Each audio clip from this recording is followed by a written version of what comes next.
So I'm just making a disclaimer now. This is not going to be a professional or appropriate said video, more or less, because I am affiliated with some organizations, and I did agree to a certain code of ethics where I won't necessarily lash out or have any kind of negative discourse with other astrologers. But I'm using this loophole that I don't really consider Alyssa Sharpe a real astrologer as to why I can push this limit. So this is my issue I've had with Alyssa Sharpe.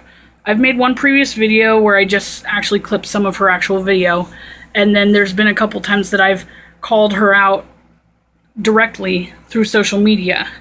And this is the backstory. I'm a Libra, like her. I don't like to say that I'm like her. I'm a little younger than her. I've been studying astrology for quite a few years. I think specifically about 10 to 11 years now.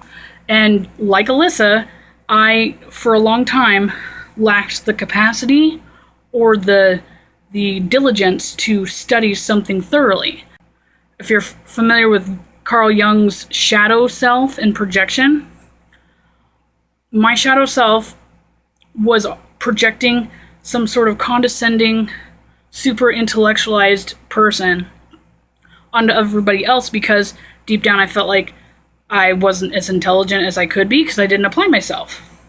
So I obviously am taking full advantage of that projection and attributing it to Alyssa Sharpe. When I first started viewing her videos years and years ago, I thought a couple of them were pretty good, and some of them, you know, it's not too complicated of subject matter to at least get the gist of it. And then I kind of was annoyed with how catty she was and how shallow. That definitely turned me off.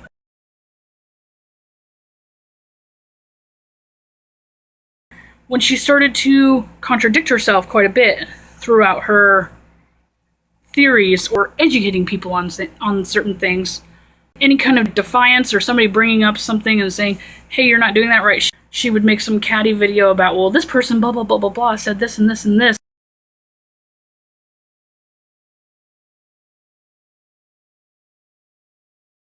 No, you just don't know your shit. Then she made another video that was essentially supposed to be book recommendations. Throughout the video, she actually admits that not only does she only have maybe a handful of books, but that the book that she's had the longest she hasn't even read. And it goes on to be even funnier. She starts talking about how the North Node is irrelevant, stupid, too hard. She's not going to encourage that in her practice, which through most astrology practices, regardless of which theology you associate with or how you draw up charts or read it, has to do with the evolution of the soul or evolution of self, you know, continuing to propel the energy forward. She says within that same video to stay in your creature comforts instead of evolve as a person or as a being or whatever. And at some point I was looking up Draconic Astrology because I have the new Solar Fire software and I have the mappings for that. So I was looking into that and I saw on the search Draconic Astrology by Alyssa Sharpe. And I just was really bothered, and that was pretty much what inspired me to make this video, because she, on the same channel, said that the North Node is silly, stupid, hard, and pointless, and too deep for her channel. But then she goes on a huge series about Draconic Astrology and how it works. Talk about Draconic Astrology. This is really exciting for people. I have so many questions about Draconic Astrology, and they're like, Alyssa, simplify it for me. Sometimes it takes a long time for me to actually simplify something because I haven't really fully grasped it yet. Introductory video for this Draconic Astrology, she goes on about how this is such a complicated chart mapping thing and tricks to actually understand Draconic. So the first thing I want to tell you is that you can get a Draconic chart on some websites. I know that astro.com actually gives you one. I don't think she actually knows of any other websites besides astro.com, which is the one she's been using for 10, 15 years. It's a good website, but you'd think that if you were gonna aspire or even stick to the same kind of subject matter. Maybe you might want to find something else, maybe some actual software, maybe? I don't know. Which, if she actually saw some real astrology software instead of using generators online, she would realize that there is way more than just Draconic Astrology chart mapping, and that it can get a lot more complicated than it is. Apparently she's been studying this for years, but that one video she said where she's not interested in the North Node was made within these last couple of years. So apparently while she's been studying Draconic Astrology, she then in the same breath made a video about how the North Node is stupid. And now it gets better. And even in Draconic Astrology, there's a lot that I haven't fully grasped about it. But thanks to my dear friend Bronwyn, I have been able to master a little bit of it over the past couple of years. That it's taken her years of study to understand the concept of Draconic Astrology and how it works, and that she has mastered a little bit of it. But she does say that she uses the word mastered loosely. So just from Googling something, which I mean, I'll tell you my interpretation of Draconic Astrology, but just from Googling something, it gives you a synopsis description of what Draconic Astrology is. So it says, Draconic from the Latin word draconem, the serpent or dragon, which has to do with the dragon head and dragon tail of the north and south node, which the nodes are actually metaphysical edges of the moon's orbit. So instead of the node being at a particular degree, as you're accustomed to, you just start it back to 0 degrees of Aries. So essentially I thought this was, you're actually going to put the node on the ascendant, but what it actually does is, there's the chart right there, and you see the node at 1 degree of Pisces, and then this is the Draconic version. It's in the same place, all the planets are in the same place, and it just goes back to 0 degrees of Aries. So, and then you're just supposed to interpret it as follows. It has no integration with the natal chart. It's supposed to be soul's karmatic themes and goals that it had aspired to in the past, and how they are integrated into the person that is now existing in this realm. So the nodes themselves are all about the unconscious patterns of energy. So instead of dealing with a conscious manifestation of the person that is represented by the ascendant, the physical manifestation in this life, you are looking at the patterns and the energy and undercurrents, so you can understand certain patterns that will exist throughout this life, that existed in the previous life, and that will continue through the next life, regardless of you believe in the evolutionary concept, or even if you're more on the science academic side of the spectrum. There is the argument that energy just cannot disappear, it has to go somewhere. So more or less this is the actual raw energy component associated with a physical being. So it's more or less just to give you another layer of the energy and the karmatic background and future of a person. It's not that difficult. It's more or less exploring the nodes to a further level.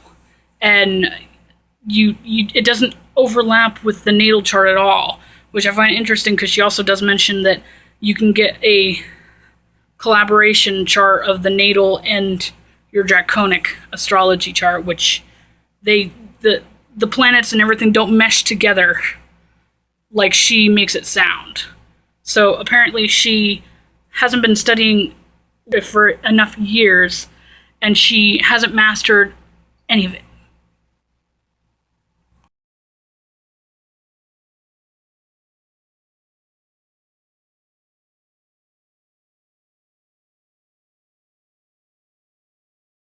Bottom of the list, and you can get a Draconic chart. There are 2 different kinds. There's the Draconic chart, and then there's a comparison Draconic and natal chart. Both of them are very interesting. She talked about how if you go to astro.com and go to the chart extension selections, and you go all the way down, you can find the Draconic one. Does she not understand that Draconic is just a different way to map out a chart? And every single one of those that she said pass all the way down the list, she doesn't even know what any of those are. I'm assuming, because she didn't even go over what they are.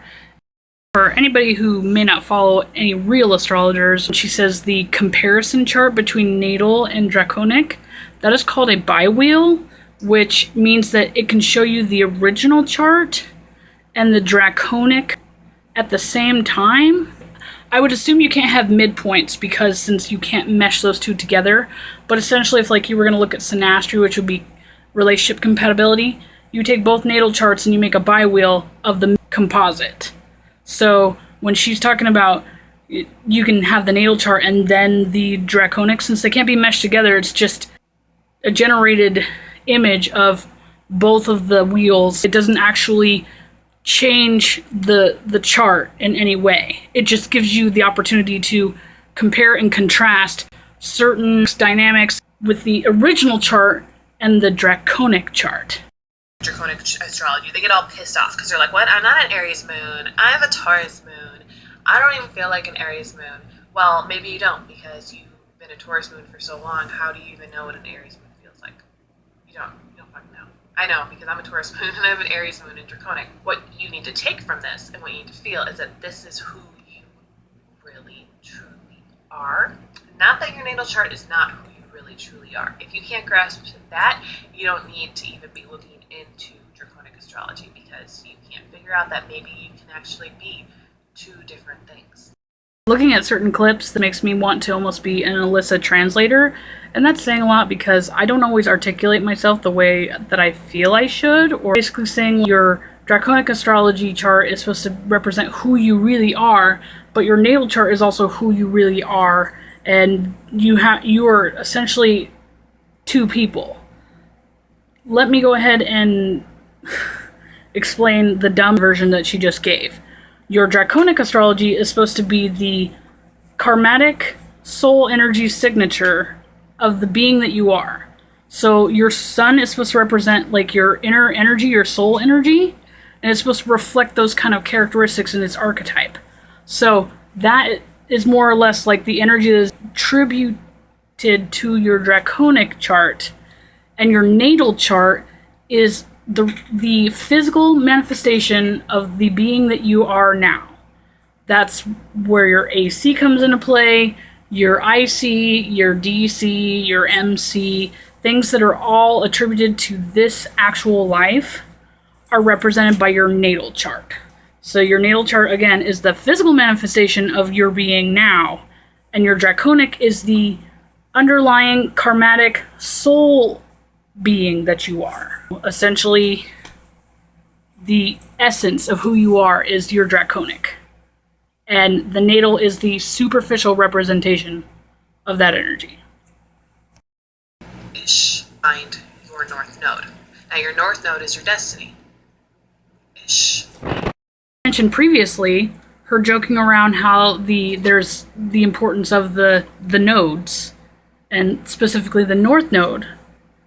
She says right here in this video that your node is supposed to be your destiny-ish, meaning that she doesn't even take the north node seriously. Therefore, why the hell is she even trying to teach people about Draconic astrology?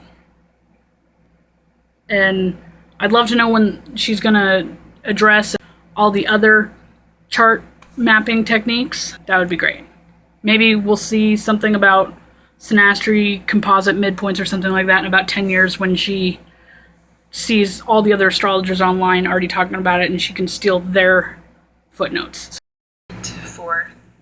And if you take that, what you were meant for, and you kind of move it into what you have now, you can really develop a lot of information about yourself. You can actually see maybe like what your true purpose really is. Because I like using myself as an example. Okay, so I just have this site reference just for the hell of it, and it says right here too, which this person is completely on point. In this metaphor, there is no blending. The Draconic chart is not woven into the natal chart like a tweed. It is a satin underneath, distinct in its and on its own, used differently and in nature. She just specifically went into how you can take the Draconic patterns and your natal chart and be able to see how the energy meshes together to give you insight to your true calling and purpose. But the Draconic is more of another layer component to another being that is not directly attributed to the physical conscious manifestation known as the natal chart native. So she, again, doesn't even understand the do's and don'ts of Draconic Astrology. So I will be totally straightforward right now. I have very briefly skimmed over Draconic Astrology, just so I could figure out exactly what the chart does in my software that I bought. But just from watching, fast forwarding through 8 minutes or so of Alyssa Sharpe's intro to Draconic Astrology video, and also referencing some random site I found off Google, falconastrology.com, which props to Kim Falconer. She has very thorough information on the interpretation of Draconic, the methods, the themes, the function. So that's a good reference, by the way, if you actually want to go figure out what it's really about. But now I actually know what it is. It's more or less the actual chart mapping, understanding the soul self and your true self, the shadow side. I keep pointing back there because of that diagram with Carl Jung and the brain and the shadow part being in the back, sorry. That is actually what Draconic Astrology is. So it's essentially the actual astrology chart to help people understand the entity that they are on a cosmic level when going through your evolutionary progress for individuation.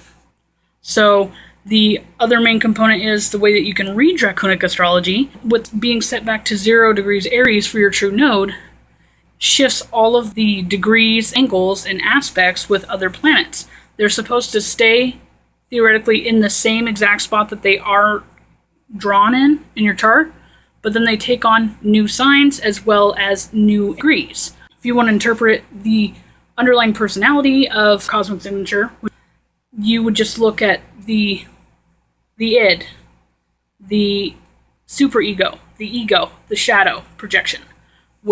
In astrological terms, the ascendant, the IC, the DC, and the midheaven. So that would be soul archetype. And then if you want to look at how that energy functions or flows throughout the macrocosm, you can look at the aspects. Alyssa Sharpe says that the moon is the main contributing factor here. It's actually the aspects are important, but the ascendant, the IC, the DC, and the MC are always going to be the focal, because those are all the angular midpoints and houses that make up the individual.